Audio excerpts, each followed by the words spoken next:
Few could have imagined when we last met that in 2022 we would meet against such a sobering backdrop as we do today.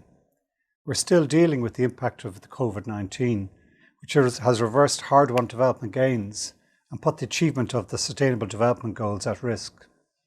We're also facing record-breaking pressures on our planet from climate change and biodiversity loss. And now we face the global fallout of Russia's war in Ukraine. Not only has that aggression devastated the people of Ukraine, it has put global peace, security and development in jeopardy.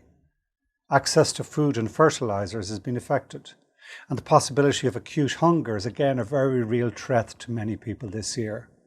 Truly we're living in unprecedented crisis, where no country is untouched. Regrettably, however, many are being disproportionately affected. We have to work together to address this imbalance and forge a more united and coherent way forward. Central to that has to be an understanding that every place matters, every person matters. The SDGs offers a blueprint to deliver on that thinking. Now is the time for all of us to recommit to Agenda 2030 and accelerate action for achievement of the SDGs. Ireland supports the UN Secretary-General's manifesto in our common agenda and his call to turbocharge the SDGs.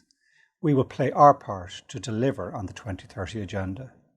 We're currently in the process of finalising our second national implementation plan for the SDGs. The new plan emphasised the importance of greater policy coherence for sustainable development and the need for a multi-stakeholder approach to implementation and review, with action being taken at all levels and by all stakeholders. Ireland has also recently launched its second national strategy on education for sustainable development. We strongly acknowledge education's role as a key enabler for achievement of all the SDGs.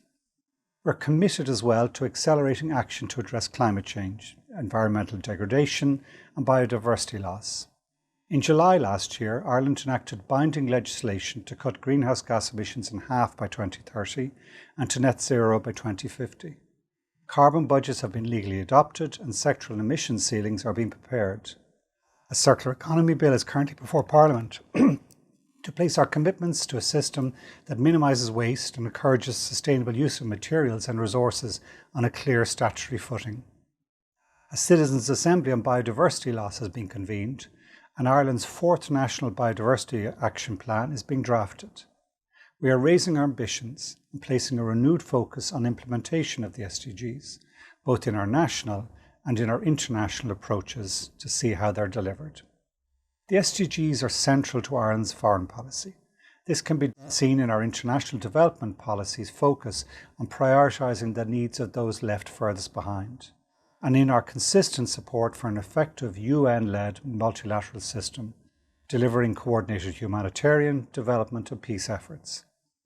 Nowhere is this more evident than in Ireland's response to the terrible food crisis facing tens of millions of people in the Horn of Africa. The interconnected impacts of conflict, climate change and poverty require such a joined-up response. So over the last 18 months, we have provided €60 million in combined humanitarian and development funding to build the resilience of communities in the region. The Horn of Africa is just one of many parts of the world under this strain. Last week, Ireland published its first International Climate Finance Roadmap, which illustrates Ireland's plan to scale up its international climate finance to provide at least $225 million by 2025. The roadmap builds on our strengths as a climate finance provider to developing countries to support the implementation of the Paris Agreement and Agenda 2030. Ireland stands ready to work with all partners to leave this time of crisis behind and to build a better future for all, one which leaves no one behind. We look forward to presenting our second voluntary national review at the HLPF next year. Thank you very much.